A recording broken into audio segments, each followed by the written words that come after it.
Our next topic we'll discuss forces between multiple charges, superposition principle. Clear? तो क्या होता है ये superposition principle and how will calculate forces between multiple charges.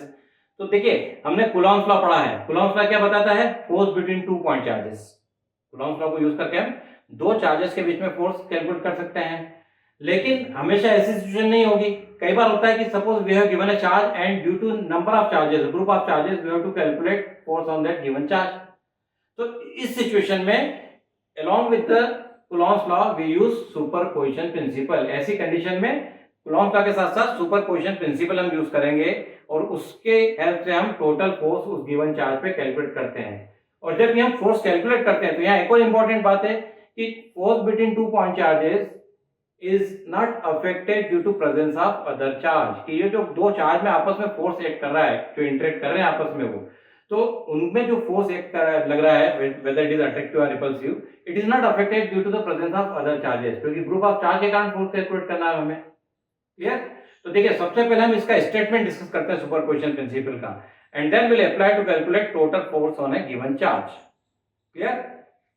तो statement क्या है? सबसे पहले स्टेटमेंट को डिस्कस करते हैं. So according to superposition principle, when a number of charges are interacting, then the total force acting on given charge will be the vector sum of the forces exerted on it due to all other charges, and the force between two charges is not affected due to the presence of other charge. Clear? So नया statement फिर से repeat कर रहा हूं. क्या statement? when a number of charges are interacting, then the total force acting on a given charge will be the vector sum of the force exerted on it due to all other charges, and the force between two charges is not affected due to the presence of other charges. means दूसरे charge की जो presence है उससे वो force affect नहीं होगा और net force जो होगा वो vector sum of all the forces acting on that given charge. Clear? समझ में आया? अब कैसे कैलकुलेट करते हैं? देखिए कि सपोज अपने पास कोई एक चार्ज दिया हुआ है. We have given a test charge Q0 और Q0, जो भी आपको कन्वीनियंट लगे बोलिए. Now see how we will use superposition principle along with the Coulomb's law to calculate total force on a given charge. Clear? तो देखिए ये diagram देखिए आप, इसमें समझ में आएगा कि सपोज हमको टेस्ट चार्ज Q0 दिया है, Q0, okay, and Q1, Q2, Q3, there are 3 charges. तो पहले तो हम जनरलाइज बात करते हैं. इससे पहले हम जनरलाइज बात करते हैं कि सपोज n चार्जेस हैं, Q1, Q2, Q3 up to Qn. There are n discrete charges are there, and due to this n discrete charges we have to calculate force on the given charge Q0. Okay, Q0 जो है charge है, इस पे हमको इन n charge के कारण total force calculate करना है. तो कैसे फाइंड करेंगे कि F0 जो है वो टोटल फोर्स है. टोटल फोर्स क्या है? F0. तो अब इस चार्ज Q0 पे हम हर इंडिविजुअल चार्ज के कारण पहले फोर्स कैलकुलेट करेंगे यूजिंग कूलॉम्स लॉ, और इंडिविजुअली सब फोर्सेस कैलकुलेट करने के बाद उन सबका सम ले लेंगे. क्लियर? और ये पूरा वेक्टर फॉर्म में कर रहे हैं. वेक्टर सम इसीलिए बोला है हमने स्टेटमेंट में, कहा है vector sum of all the forces. तो देखिए F0 that is equal to F01, F02, F03 up to F0n. समझ में आया बेटा कि F01 क्यों लिखा मैंने? F01 भी कह सकता हूं कि Q0 चार्ज पे चार्ज Q1 के कारण फोर्स, फिर Q0 चार्ज पे चार्ज 2 के कारण फोर्स. क्लियर? जैसा हमने कूलॉम्स लॉ में Q1 Q2 था, F12 और F21 वेक्टर फॉर्म में, तो जिस पे फोर्स एक्ट करता उसको पहले लिखते हैं सफिक्स में, जो लगाता उसको बाद में सफिक्स में लिखा है हमने. तो वही पूरा एज इट इज. क्लियर? तो अब यहाँ हम one by one force calculate करेंगे सभी चार्ज के लिए. अभी मैंने डायग्राम में 3 ही बनाए हैं, ऐसे n चार्जेस हैं. मैंने डायग्राम में केवल क्या है, क्योंकि बहुत ज्यादा आउटपुट ना हो जाए, तो 3 चार्जेस दे दिए ग्रुप में, और इन तीनों चार्ज के कारण चार्ज Q0 पे फोर्स कैलकुलेट कर रहे हैं. तो देखिए ये चार्ज Q0 है, इसका पोजीशन वेक्टर R0 है विद रिस्पेक्ट टू ओरिजिन. ये कोऑर्डिनेट सिस्टम XYZ में सिचुएटेड है, XY प्लेन में. ठीक है? और Q1, Q2, Q3 different charges है जिनके पोजीशन वेक्टर है R1, R2, R3. Q1 force लगाएगा Q0 पे F01, that is along this direction. Clear? Q2 का भी फोर्स है, उसके डायरेक्शन भी दी हुई है. Q3 का जो फोर्स Q0 पे लग रहा है उसके डायरेक्शन भी दे दी है. तो अब ये सारे फोर्स हम कैलकुलेट करते हैं. तो सबसे पहले force on charge Q0 due to charge Q1। अगर मैं इसको कैलकुलेट करता हूँ तो F01 that is equal to 1/4πε0 क्या हो जाएगा बेटा, Q1 Q2 upon R10 cap R10 square. ठीक, ऐसे दूसरे चार्ज के लिए लिखेंगे, ड्यू टू चार्ज Q2 अगर लिखूंगा तो F02 is equal to 1/4πε0 Q1 Q2 upon R20 square R20 cap.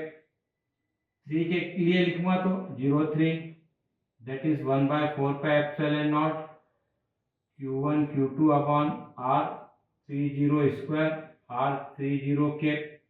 ठीक, ऐसे करते करते मैं क्या कर सकता हूं, F0n, ये कौन सा हुआ बेटा, nth चार्ज के कारण, तो ये 1/4πε0 Q1 Q2 upon Rn0 square Rn0 cap. ये इंडिविजुअल फोर्सेस हमने सभी चार्ज के कारण लिख दिए यूजिंग कूलॉम्स लॉ। अब टोटल फोर्स कैलकुलेट करना, तो ये वेक्टर सम, ये सुपरपोजिशन प्रिंसिपल का मैथमेटिकल फॉर्म है। अगर आप देखें तो पूरा स्टेटमेंट ये लिखा हुआ है, एक बार समझ लिया ना तो आप इसी के बेस पे पूरा स्टेटमेंट लिख सकते हैं। ठीक है ना, तो अभी क्या करेंगे हम, F0 ये टोटल फोर्स है, सभी फोर्स की वैल्यू रख देते हैं यहाँ पे, F01 F02, तो अपने पास टोटल फोर्स आ जाएगा। तो क्या होगा, 1/4πε0 Q1 Q2 नहीं है बेटा, ये देखिए यहाँ थोड़ी सी गलती हुई है हमसे, इसको करेक्शन कर लेते हैं।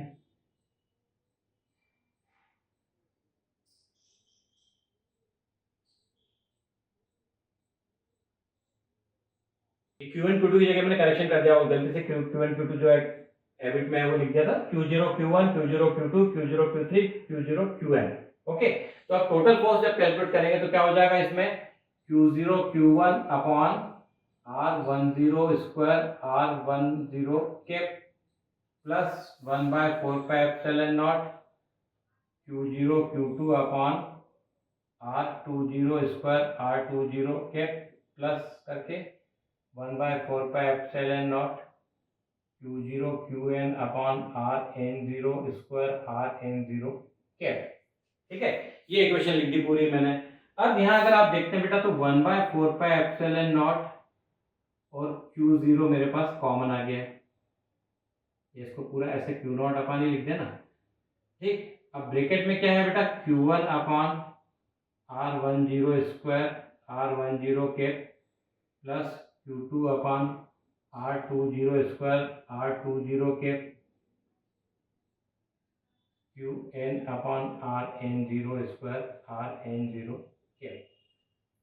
अब इसको अलजेब्रा के अकॉर्डिंग देखिए, समेशन बन जाएगा, सम कर लें इन सबका, समेशन की फॉर्म में लिख दें तो क्या हो जाएगा, ये F0 is equal to vector F0 is equal to Q0 upon 4πε0 तो है ही, इसको लिख सकता हूँ sigma I is equal to 1 to n Qi upon Ri0 square Ri0 cap. ठीक, this is total force acting on a given charge due to any number of charges. इसी को एक और फॉर्म में लिख सकते हैं, वो क्यूब वाला जो आपने वेक्टर फॉर्म पढ़ा हमने, Ri0 cap is equal to Ri0 vector upon R। ऐसे लिखता हूँ, यूनिट वेक्टर वैल्यू से लिख सकते हैं, vector Ri0 upon magnitude of Ri0।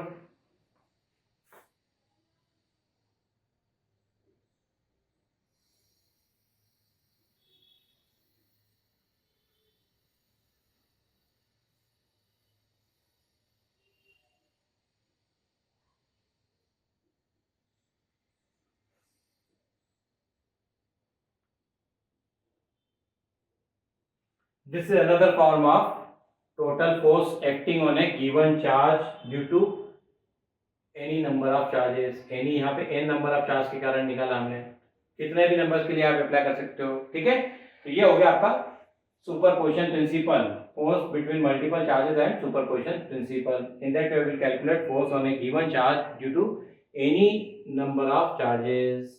Clear? Now next topic is continuous charge distribution. तो बेटा देखो क्वांटाइजेशन ऑफ चार्ज आपने पढ़ा है, क्या पढ़ा उसमें? According to quantization of charge हमने क्या कंक्लूड किया था?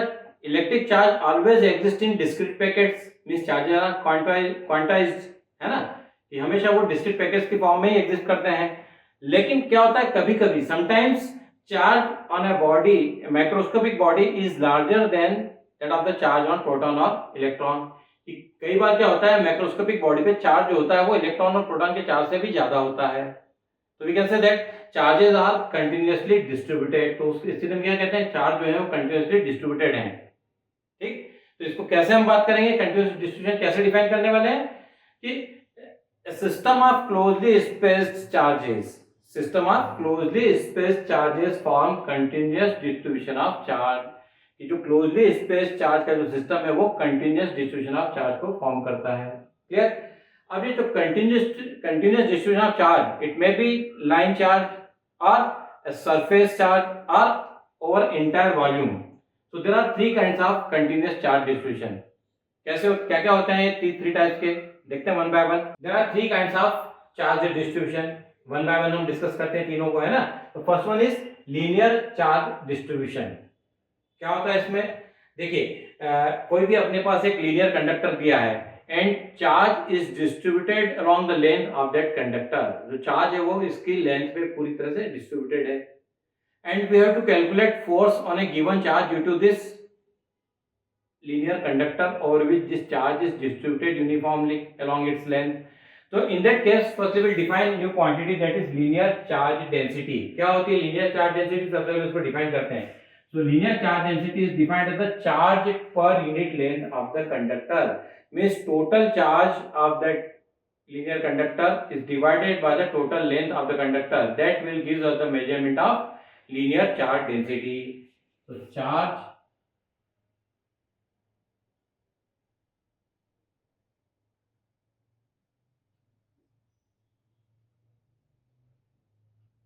linear charge density is the charge per unit length, means total charge is q divided by total length, so that is linear charge density. ठीक, क्लियर है, समझ में आया बेटा? अब देखिए अगर हमें कैलकुलेट करना है किसी चार्ज पे फोर्स, तो तरीका क्या होगा, क्योंकि चार्ज तो डिस्ट्रीब्यूटेड है, तो ऐसे केस में क्या करते हैं, उस कंडक्टर को छोटे छोटे पार्ट में डिवाइड करेंगे। तो एक इसका स्मॉल एलिमेंट लेंगे लेंथ dl का, तो उसका चार्ज हम सपोज कर लेते हैं कि उस पे चार्ज कितना है, dq है।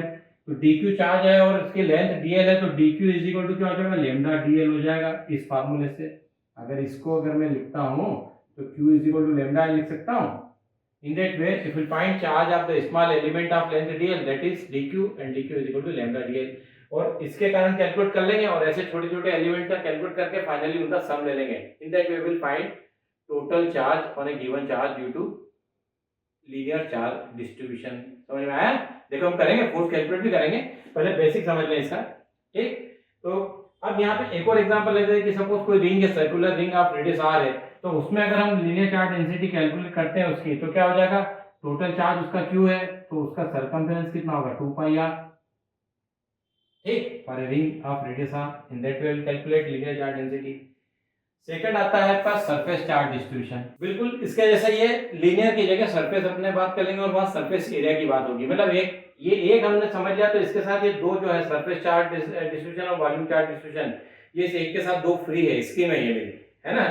बस थोड़ा सा आपको समझना है, थोड़ा सा चेंज आएगा, लीनियर की जगह सरफेस वर्ड हो जाएगा एक बार वॉल्यूम वर्ड आ गया, और यहाँ केवल लेंथ की बात करते हैं, वहां सरफेस एरिया की आ जाएगी और वहां इंटर वॉल्यूम की बात आएगी, वही इतना सा चेंज आएगा। तो थोड़ा चेंज तो करना पड़ेगा ना, ऐसे सब कुछ थोड़ी फ्री मिलता है। जो स्कीम भी मार्केट में फ्री वाली मिलती है वो ऐसा नहीं कि फ्री दे रहे हैं, वो कमाने के लिए बैठे है ना। तो एग्जैक्टली इन द वे यहाँ पे आपको समझाने के लिए बता रहा हूँ, लेकिन अल्टीमेटली आपको थोड़ा सा तो करना पड़ेगा ना। ठीक, हो जाएगा बेटा, कोई बहुत बड़ी चीज नहीं है, बड़ा इजी है। तो देखिए अब हम बात करते हैं कि कोई सरफेस है अपने पास और उस सरफेस पे चार्ज डिस्ट्रीब्यूटेड है पूरी सरफेस पे यूनिफॉर्मली।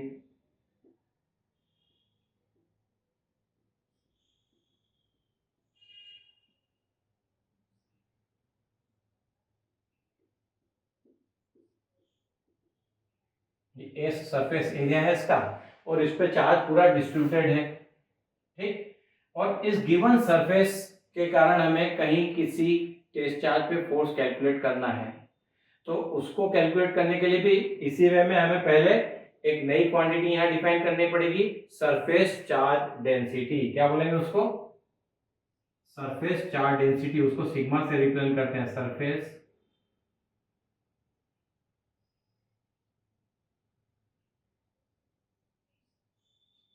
न्यू क्वांटिटी यहाँ डिफाइन करेंगे, surface charge density denoted by sigma. और ये क्या होता है? चार्ज पर यूनिट एरिया, इसको भी क्या बोलते हैं? चार्ज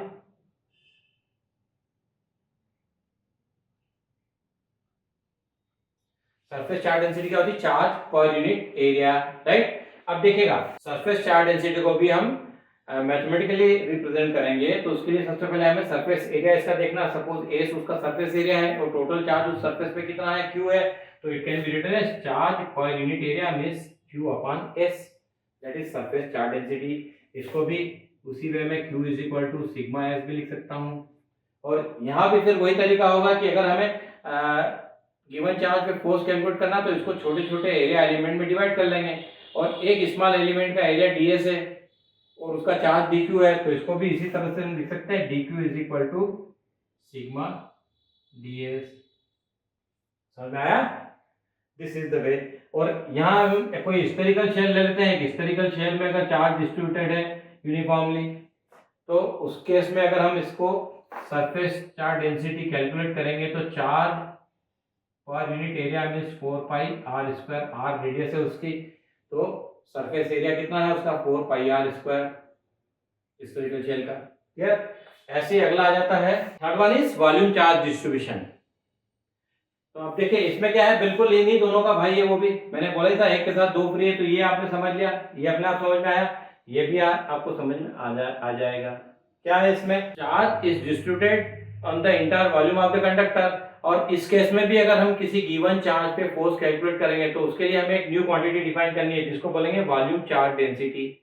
और अगर फोर्स कैलकुलेट करना है तो कैसे कैलकुलेट करेंगे? इसको भी स्मॉल वॉल्यूम एलिमेंट में डिवाइड कर देंगे पूरे कंडक्टर को, और एक एलिमेंट के कारण हम उस चार्ज पे फोर्स कैलकुलेट करेंगे, ऐसे छोटे छोटे सारे एलिमेंट के कारण कैलकुलेट करके और टोटल फोर्स निकाल लेंगे। This is the way to calculate force on a given charge due to volume charge distribution. Clear? तो अब देखिए वॉल्यूम चार्ज डेंसिटी डिफाइन कर लें पहले, तो क्या होता है? चार्ज पर यूनिट वॉल्यूम, इसको क्या बोलेंगे? चार्ज पर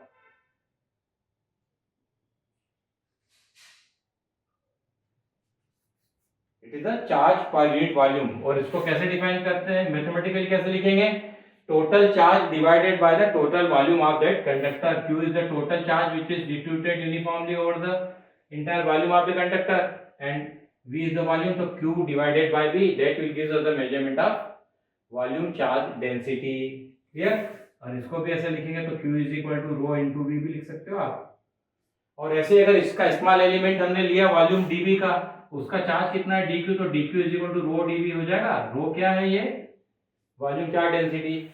ठीक, यहाँ भी हम बात करते हैं कि कोई स्फीयर है, और उस स्फीयर के कारण अगर हमको कैलकुलेट करना है, उसका स्फीयर की रेडियस r है, और उसका अगर वॉल्यूम चार्ज डेंसिटी कैलकुलेट करना है, तो रो इज इक्वल टू क्या हो जाएगा? टोटल चार्ज q 4/3 पाई r क्यूब, ये उसका वॉल्यूम है स्फीयर का, तो 4/3 पाई r क्यूब से टोटल चार्ज को डिवाइड कर देंगे, तो उस स्फीयर की वॉल्यूम चार्ज डेंसिटी आ जाएगी, जिसपे चार्ज डिस्ट्रीब्यूटेड है यूनिफॉर्मली। क्लियर? तो ये आपके 3 types of continuous charge distribution हो गए, linear charge distribution, surface charge distribution and volume charge distribution. अब इन तीनों डिस्ट्रीब्यूशन ऑफ चार्ज से फोर्स कैसे कैलकुलेट करेंगे, वो हम डिस्कस करते हैं वन बाय वन। तो हमने 3 types of charge distribution discuss किए। Now we will calculate force on a given charge due to all these 3 kinds of charge distribution। तो पहले हम लेते हैं linear charge distribution। ओके, तो देखिए suppose we have given a conductor XY of length L and total charge Q is distributed uniformly along its length। इसकी length पे charge Q distributed uniformly, और इस कंडक्टर के कारण हमें चार्ज Q0 पे फोर्स कैलकुलेट करना है, total force. Distance of charge Q0 is from this conductor is r, position vector अगर इसका हम फाइंड करें तो r है। क्लियर? अब यहाँ पे हमें फोर्स कैलकुलेट करना, तो चार्ज क्या है, कंटिन्यूसली डिस्ट्रीब्यूटेड है इस कंडक्टर पे, तो हमको इस कंडक्टर को स्मॉल एलिमेंट में डिवाइड करना पड़ेगा। तो it is divided into large number of small element each of length dl। तो एक स्मॉल एलिमेंट लेंथ dl का हमने यहाँ लिया है, और इस एलिमेंट पे टोटल चार्ज कितना है, dq है सपोज, और पोजीशन वेक्टर चार्ज q0 का है इस एलिमेंट के रिस्पेक्ट में r वेक्टर r। ठीक है, तो हम सबसे पहले फोर्स जो है इस चार्ज पे कैलकुलेट करेंगे वो स्मॉल चार्ज एलिमेंट के कारण। तो क्या होगा, फोर्स भी स्मॉल होगा, तो small force acting on that is df is equal to 1/4 pi epsilon naught, क्या हो जाएगा ये, dq into q naught upon r square r cap. ठीक, समझ में आया बेटा। अभी देखिएगा df इज इक्वल टू, अगर मैं dq को फाइंड करता हूं तो dq क्या है, चार्ज है इसका, और suppose lambda is the linear charge density, lambda क्या है यहाँ पे, लीनियर चार्ज डेंसिटी इस कंडक्टर की, तो मैं dq फाइंड कर सकता हूं, lambda is equal to dq upon dl। Okay, तो dq इज इक्वल टू क्या हो जाएगा, लेमडा dl लिख सकता हूं मैं इसको, तो यहाँ dq को रिप्लेस कर दूंगा मैं लेमडा dl से, तो ये lambda dl q0 upon r square r cap vector, ये स्मॉल एलिमेंट के कारण आया है ना। अगर मेरे को टोटल फोर्स कैलकुलेट करना तो क्या करना पड़ेगा, ऐसे हर एलिमेंट के कारण फोर्स निकाल लूंगा और उन सबका सम ले लेंगे। और आपने 11th में मैथमेटिकल टूल्स में पढ़ा होगा इंटीग्रेशन, तो ये इंटीग्रेशन जो है ये मेथड है कंटिन्यूअस वेरिंग फंक्शन के लिए, अगर सम फाइंड करना है तो इंटीग्रेशन को यूज करते हैं, क्योंकि अलजेब्रा में कंटिन्यूअस वेरिंग फंक्शन के सम की कोई मेथड नहीं है, डिस्क्रीट फंक्शन का सम फाइंड करते हैं अलजेब्रा से, लेकिन कंटिन्यूअस फंक्शन के लिए हमें मेथड ऑफ इंटीग्रेशन यूज करना है। तो यहाँ भी हमें टोटल फोर्स के लिए क्या करना पड़ेगा, इस इक्वेशन को इंटीग्रेट कर देंगे तो टोटल फोर्स मिलेगा, तो integration df is equal to integration 1/4 pi epsilon naught lambda dl upon r square, ये q0 के साथ में और r के, और ये l मींस लाइन इंटीग्रल की बात करेंगे यहाँ पे, ये लाइन इंटीग्रल आप समझते हैं, आपको इंटीग्रेशन हैवी का कोर्स में आपको क्लियर। अभी देखिएगा यहाँ पे इंटीग्रेशन df तो क्या हो जाएगा, f that is equal to यहाँ पे q0 upon 4 pi epsilon naught integration lambda dl upon r square r के, ये एल में सफिक्स में क्यों लिखा है, इसके यहाँ सफिक्स में क्यों लिख रहा हूँ, इंटीग्रेशन के लाइन इंटीग्रल। ओके, तो ये इक्वेशन आपको दे देगी total force acting on the given test charge due to linear distribution of charge of that conductor. Clear.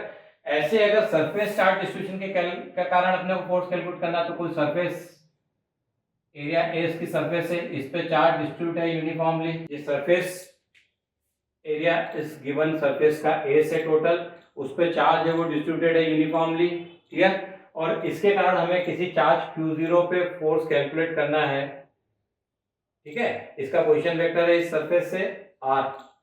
तो कैसे कैलकुलेट करेंगे बेटा, इसी गिवन सरफेस को छोटे छोटे स्मॉल एरिया एलिमेंट में डिवाइड कर देंगे, और एक स्मॉल एरिया एलिमेंट है जिसका एरिया ds है, ठीक है।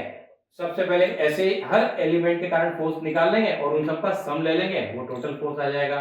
तो देखिए इसके कारण कैलकुलेट करने के लिए क्या करना पड़ेगा, एक्जैक्टली वही कि फोर्स जो होगा इस स्मॉल एलिमेंट के कारण स्मॉल फोर्स होगा, df इज इक्वल टू क्या हो जाएगा, वो 1/4 पाई एप्सिलॉन नॉट, क्या हो जाएगा ये dq into q0 upon r square r के। अब देखिए dq है, ये इक्वेशन हर एक में कॉमन मिलेगी आपको तीनों में, dq की वैल्यू फिर चेंज हो जाएगी, ये लेमडा dl है यहाँ चेंज हो जाएगा, क्या हो जाएगा देखिएगा, अगर यहाँ sigma is equal to dq upon ds है तो dq इज इक्वल टू क्या हो जाएगा, सिग्मा ds होगा ना। तो बस ये चेंज आने वाला है, इसके अलावा कुछ नहीं करना आपको। तो ये आप एक समझ लिया तो अपने आप बाकी आप कर लेंगे, 1/4 पाई एप्सिलॉन नॉट, dq को किससे रिप्लेस कर दिया, sigma ds q0 upon r square r के। फाइनली इसके बाद क्या करना है, अगर टोटल फोर्स कैलकुलेट करना तो ऐसे हर एलिमेंट के एरिया एलिमेंट के कारण हमने फोर्स कैलकुलेट कर लिया, और फाइनली उन सबका सम लेंगे। तो सम कैसे फाइंड करेंगे, वही मेथड ऑफ इंटीग्रेशन, एग्जैक्टली। तो integration df is equal to integration 1/4 pi epsilon naught sigma ds q naught upon r square r के, और फाइनली इंटीग्रेशन df तो f हो जाएगा आपका, ये s आएगा एरिया एलिमेंट है ना, एरिया इंटीग्रल, सरफेस इंटीग्रल बोलते हैं जिसको। एरिया के लिए अगर बात करेंगे तो कैसा बोलते हैं, सरफेस इंटीग्रल। तो ये इसमें भी आप q naught upon 4 pi epsilon naught का बाहर आ गया, और अंदर रह जाएगा आपका sigma ds upon r square r के, ये surface integral. And using this equation you can calculate total force on a given charge due to surface charge distribution. Next one, अगर हम किसी ऐसा वॉल्यूम एलिमेंट की बात करेंगे, conductor of volume V and charge is distributed uniformly over the conductor. Now we have to calculate force on a test charge Q0 due to this conductor. Clear? तो इसमें भी क्या करने वाले हम, इस कंडक्टर को स्मॉल वॉल्यूम एलिमेंट में डिवाइड कर देंगे, छोटे छोटे volume element, each of volume dV। Clear? तो सपोज यहाँ पे Q0 है, वो पोजीशन वेक्टर है, Q0 एक टेस्ट चार्ज है जिसका पोजीशन वेक्टर R है किसी small volume element dV volume से। क्लियर? अब यहाँ हम इस स्मॉल वॉल्यूम एलिमेंट के कारण फोर्स कैलकुलेट करेंगे, तो फोर्स भी स्मॉल होगा, तो dF इज इक्वल टू क्या लिखेंगे, dF is equal to 1/4 pi epsilon naught, क्या हो जाएगा, dq q naught upon r square r के। ठीक, अभी देखिएगा एग्जैक्टली जैसा हमने यहाँ दो केस में किया है, वैसे इसमें अगर वॉल्यूम चार्ज डेंसिटी रो है तो रो इज इक्वल टू क्या होता है, चार्ज पर यूनिट वॉल्यूम, तो dq इज इक्वल टू क्या हो जाएगा, रो इंटू dV।